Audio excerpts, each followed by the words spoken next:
Hello and welcome to my multiplication fluency badge gamification Google form sheet Google app script page of wonder.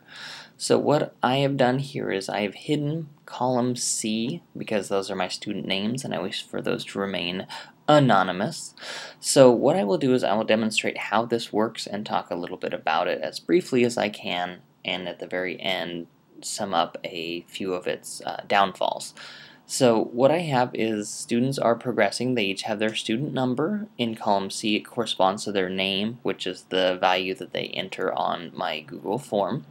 But it displays what their score was on their past multiplication fluency assessment, as well as their current level that they're working on, the badge for that level, which is related to a picture on the level itself, and then their backpack that I got from Mozilla, that idea that they have their badges from past achievements that they have earned. So let's take a look at the form here. It's pretty simple. They put in their name, they say which level. We're going to pretend the student just was working on their 9s and is now working on their 10s. Let's say they got 30 correct and it took them 2 minutes. So this would all be done after they had completed their current level. They would scan the chart, which would be on either on the projector or on a monitor that I have mounted in my room. They would find their name, say, oh, I'm student number 1. I'm working on level 3. In our example, it's going to be level 10. And they would pull that from the stack of multiplication assessments I have in the back of my room. They would all complete it at the same time. When they would finish their assessment, they would look at the stopwatch that's on my projector, write down the time that they finished, and then those are the values that they will enter here. So they will put in their name. She was working on level 10. The student got 30 correct. It took them 2 minutes and 1 second to finish. So what will happen then is on the responses page, and I've whited out all of the names here, but their name will get put onto this sheet. It will say what level, how many they got correct, how long it took. These I entered manually, so I didn't have the time. And then it will run some if statements saying if they were level 1, they can't be working on level 0, they're going to be on level 1 still. So that just kind of makes sure that all the formulas run correctly. Then if you're running this from my copy, you'll need to go into Tools, Script Editor, and open up the script here. You'll need to go into, oh, it's reopening it for you, hooray! You'll need to go into Resources here and look at the current project's triggers, and you'll need to set it up as I have, which says sort responses by timestamp from spreadsheet on form submit. That way every time the spreadsheet is submitted, every time a student fills out a form, it runs the formulas that keep the formatting correctly for the formulas to run. So here we have column A. It sorts based on the timestamp of the responses to make sure their most recent assessment is at the top.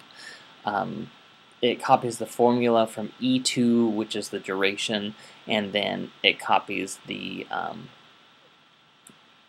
formula from F1. So those are E2 and F1 here are very important cells because they have all of the formats for the rest of the page in them.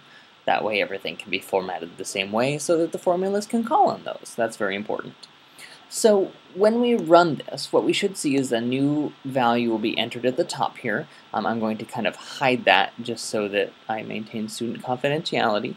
But what you'll see is it'll change from this 2 into a 10, or I guess you won't see it, but then the display page here will update, giving the student an 11 because they passed their 10s because they got 29 or higher, and they should have the rest of their badges. So let's cross our fingers and see the magic work. So we'll click submit. The student filled out the form.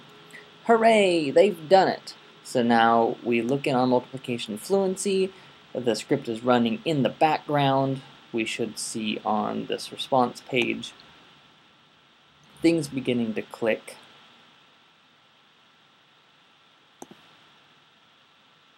and on our display page here, it starts to populate. So it does take a tiny second for all of the code to run, but all in all, it's better than me having to input that on every single student.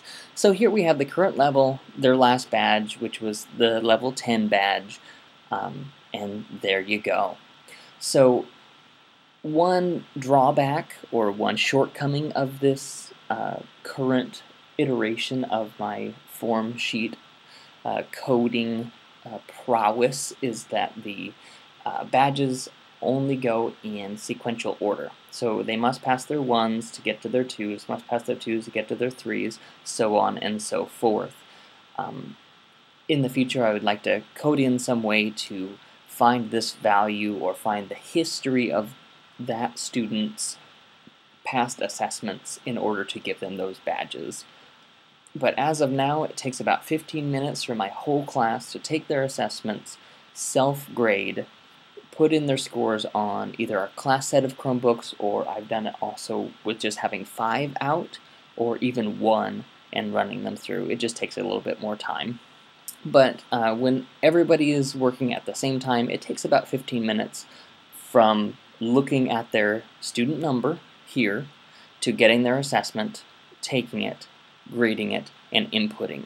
So that allows me to get those 30 data points without ever having to look at a single multiplication fluency assessment.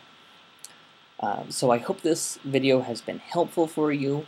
I hope that you're able to use my copy. I'll try and put a link in either the description or on my Twitter page at edtechquests on Twitter. I hope that you enjoyed. Feel free to send me any questions. I am very welcoming of them. Thank you very much, and have a good day, good evening,